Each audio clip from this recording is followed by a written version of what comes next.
Hello, welcome to this episode of Women of the Future. Today's talk is entitled Being Normal is Overrated, and yes, you did hear correctly. Today we will be looking at what the definition of normal is and how one can choose to be this or can choose to be otherwise. And the point of this show and this entire series is for women to hear a fresh and new perspective as far as spirituality is concerned, and to use whatever you hear in the series to make your life richer. So thank you, Sister Denis, for joining us. Thank you. I really like this topic, I must say, because a lot of women, many a viewer, wherever she is on the planet, spends her life trying to fit in and trying to be like anyone else and everyone else around her. And this is as a result of the messages that she's been receiving from childhood. So let's start with a definition. What is normal, Sister Denis? I know you may not scoff. I know what you're going to do. You may not scoff at the question, simply because what used to be normal in the 70s is no longer normal in the 80s and 90s and the 00s. We're left with a word that no one knows what that means anymore. Exactly. But I think that people use the word with the negative. And they say to a girl or a woman, you're not normal. In other words, you're bad. So the message is normal, whatever that is good, and whatever you are is not normal, therefore it's not good. And I think that normal means some average thing, some norm, some acceptable premeditated a way that someone is supposed to be that no one ever is, you know. So there's also I like that. Hold on, I like that. Being normal is the way you're supposed to be that no one ever is. Wow, that's a fresh definition of the subject, but go on. Well, take normal and then natural, you see. We have a right to be natural. And natural is according to your nature, your femininity. You have a right to your qualities, your specialities. This is you, and it's very individual. Normal, who knows what that is? You know, people say, well, if you're artistic, you're definitely not normal. You know, there's something wrong with you. If you're going according to some norms that somebody decided that is good, then maybe you're normal, but it may not be very natural for you to be normal. So our subject is, you know, being normal is overrated, definitely. Who wants to be normal if normal is so sort of boring, you know? One of the things that people in the older generation were very much taught is you have to fit in. You know, nowadays you hear about blend in, you know, don't stand out, don't be different. And fitting in with what and why? Why and should who? you? Yes, yes, exactly. And so I think that it's very important to honor who you are and what you are, in spite of the fact that it's a lifelong discovery to discover who you are and what you are. But to honor your characteristics, your qualities. Everyone has a conscience. And to follow the voice of conscience, I think, has to be reliable enough. You know, part of the normalizing of people is to tell them, do not trust your conscience because it's likely to be wrong. I think that's a very wrong message. What is normal? Who knows? You know, the world we live in now, you mentioned about earlier decades, now we're, you know, moving towards 2020. 2020 is an interesting expression because it means you have correct vision. You know? And so maybe that's normal. If you can see everything in focus, in perspective, that's good. And then be yourself. and honor who you are. That may be not normal, but it's good, you know. So I think that this is really what we're looking to. The woman of the future is a woman who values her difference, her individuality, her speciality, and her contribution to the flower garden of life, you know. I'm glad you mentioned individuality. That is going to be my next question. I'm of the view that somebody who's healthy internally strives to protect her individuality, irrespective of whatever life she chooses for herself, whether you choose to be a virtuoso and play the violin in a way that no one has ever played it before, or you choose to be a, homemaker or a corporate individual. It doesn't matter, but I think one should protect one's individuality. Is that the message that you're sending, Sister Denis, or is my definition different from what you're sharing? Well, I think there is a range wherein choice is possible, but there are other areas where choice is not possible, because you are what you are. You can't choose to be this or that if it's not you, you know. So I think that if you have the potential to be a virtuoso, then only that's possible. You can't choose to be. You can choose to be good, but not to be great, which is interesting. I think a lot of it is to do with recognizing yourself, and many people, as they're born, you know, their families and their community will slot them into some predetermined state of being which is decided for you in advance, but you may absolutely not fit into that. You know, in my case, I was always inclined towards spirituality, but the messages I always received was, well, that's out of your range. There's no way you could be spiritual. You have to be blah, blah, blah. And I thought, that doesn't sit well with me, that doesn't suit me, you know. So I think one of the problems that happens to many people is that the normal way a person is, or a woman is supposed to grow, you know, may absolutely not suit you, and then you end up being an outsider. You're abnormal, subnormal, supranormal, who knows what, but not normal. And anything that's not normal is categorized as not okay. So then you have to kind of create a self that is acceptable without denying the fact that you're not boring normal, you know. Anyway, I always used to think, you know, the worst thing you can be is boring. Yes, you would. Yes. Luckily, you've surpassed that. Yes. Okay, Sister Denis, is it not the case that one of the reasons people give up who they are or leave behind parts of who they are is to fit in to the group that you are born into, either to family or school? School has a huge influence on the way you behave, what comes out of your mouth, and your conduct. Fitting in at any stage of one's life is very important, because we're social beings, and yes. It makes an individual very uncomfortable to know everyone is like this and I'm like this, so what's going on?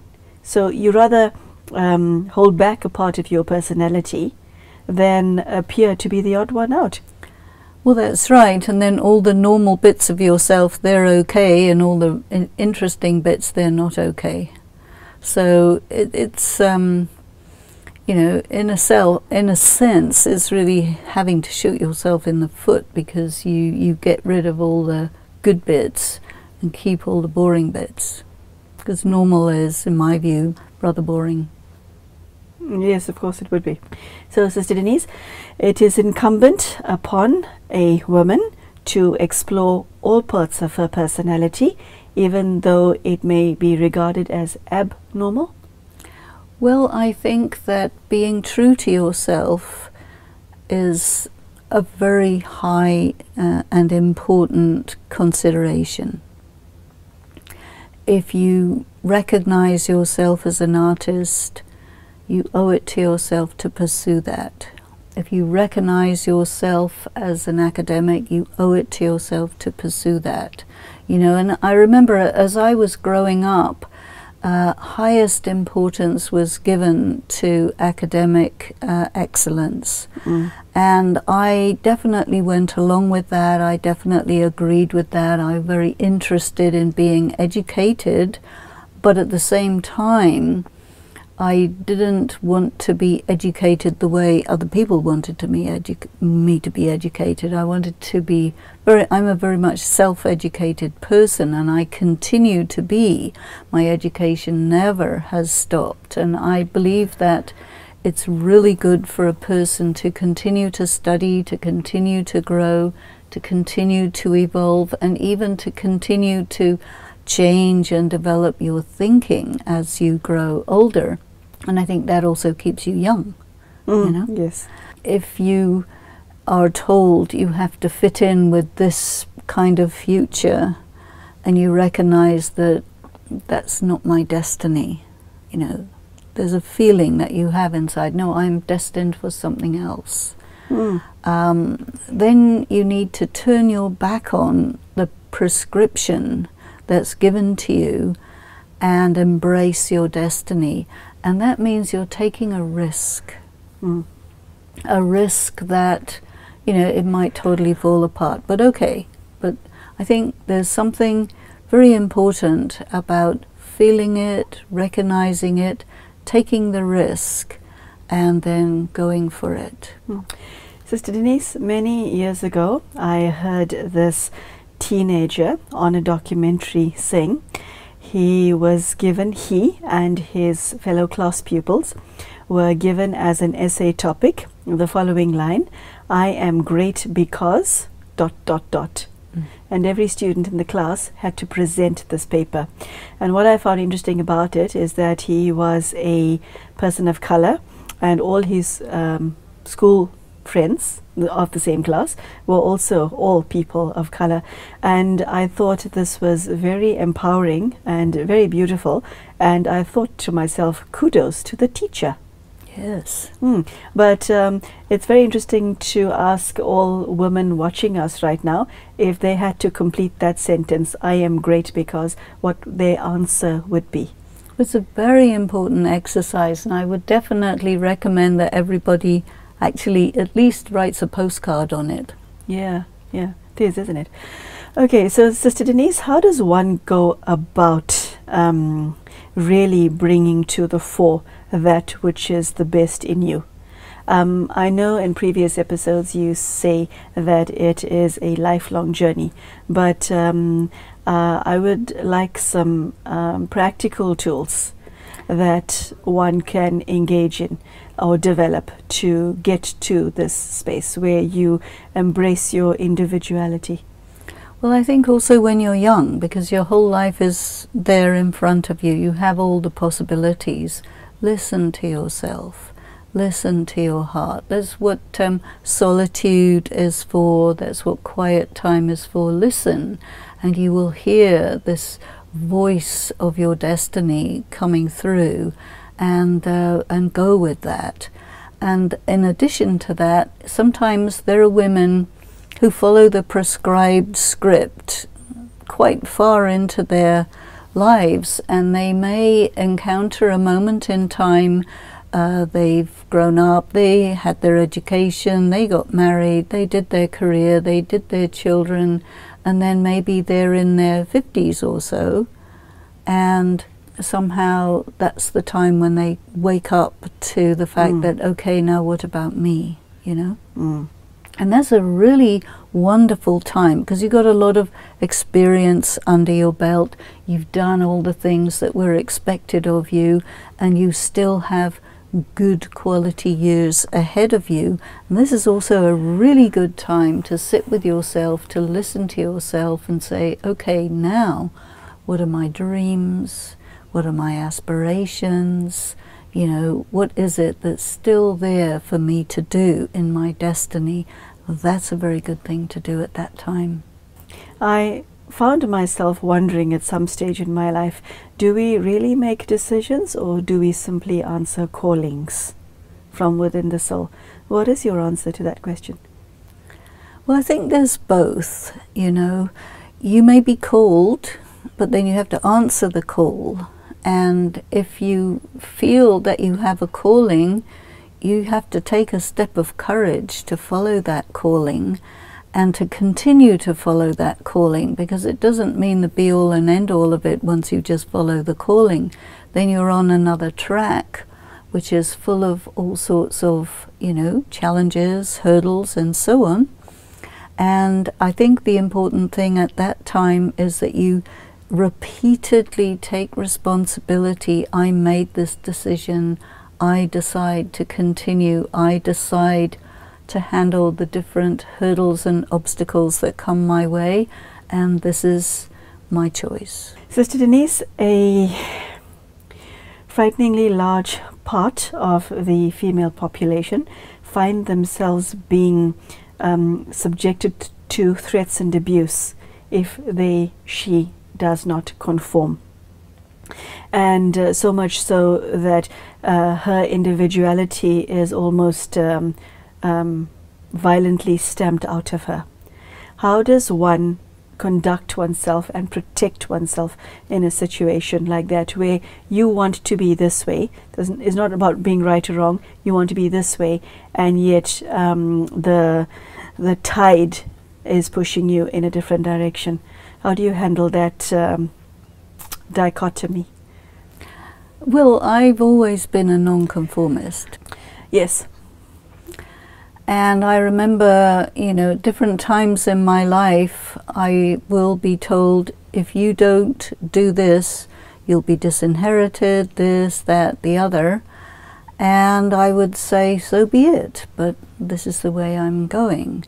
So sometimes you just have to be willing to sacrifice certain things that people use to keep you conforming to a certain thing.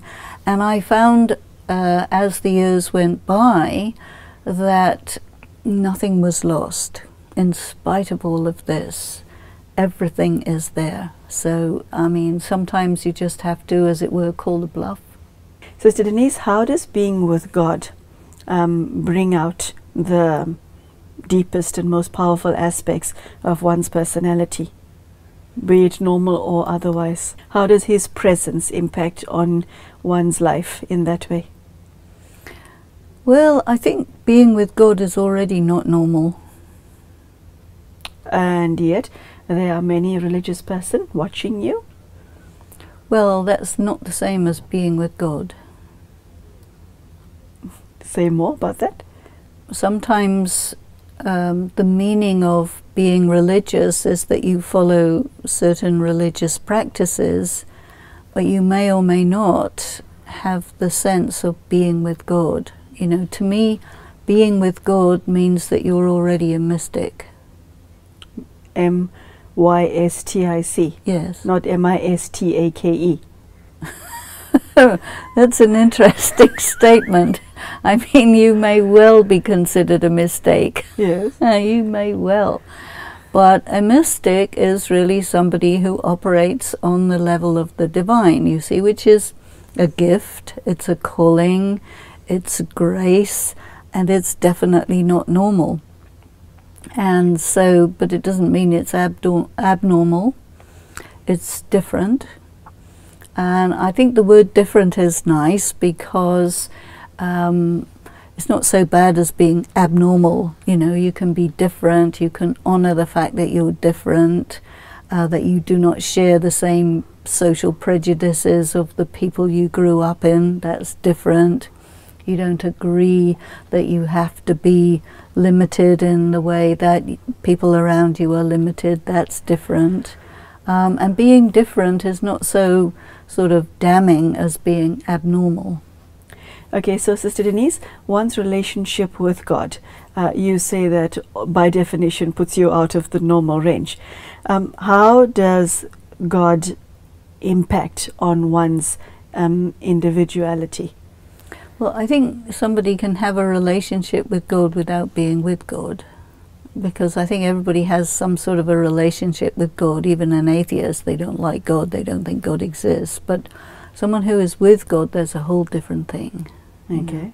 And to live with God, to have full experience of the presence of God in your life, that's a very unusual thing, actually.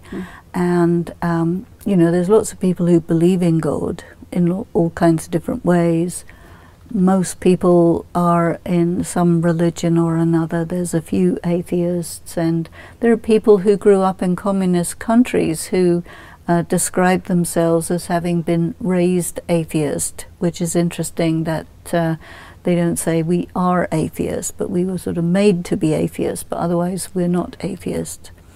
So there is a sense of God that I think is there in everybody, but to be able to take that sense of God into a full-fledged relationship and connectedness, you know, that is in a way a very high aspiration for some people, a very natural thing for special people who are gifted in that way. And I think the idea when a person experiences that they live with God is that they want to be a channel for God, a conduit for God, an instrument of God, and that is also not normal at all. And you know, if God can work through someone and get things done through someone, that's very extraordinary. And often a person who is an instrument of God is regarded as so not normal that then they have to be got rid of, you know. Okay, Sister Denis, there is a female child watching you right now, or an adult who has this sense of not feeling comfortable in her own skin, who has no idea who she is or what she is, who struggles to fit in with any other human being, who has experienced a lot of pain because she is yet to formulate her identity. There are countless women and girls who fall into the category that I've just defined, and it could be broadened. So what is your message to such a person or persons watching you right now? I would say, well, if you're watching this program, which is a very different kind of program already. Yes, nothing normal about this program. Yeah, it's true. That, you know, keep listening, because you may find encouragement for something that you just need a little bit of a support for, and encouragement to explore things that you don't know whether you have the right to explore. Listen to yourself, listen deeply to your thoughts, your feelings, and allow this inner part of yourself to emerge patiently, and notwithstanding if other people like it or don't like it, but you know, you have rights.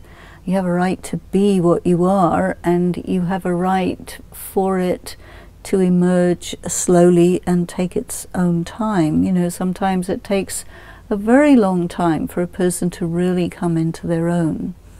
And for that, we have to be very patient. Okay, so I think we have to say goodbye to you right now.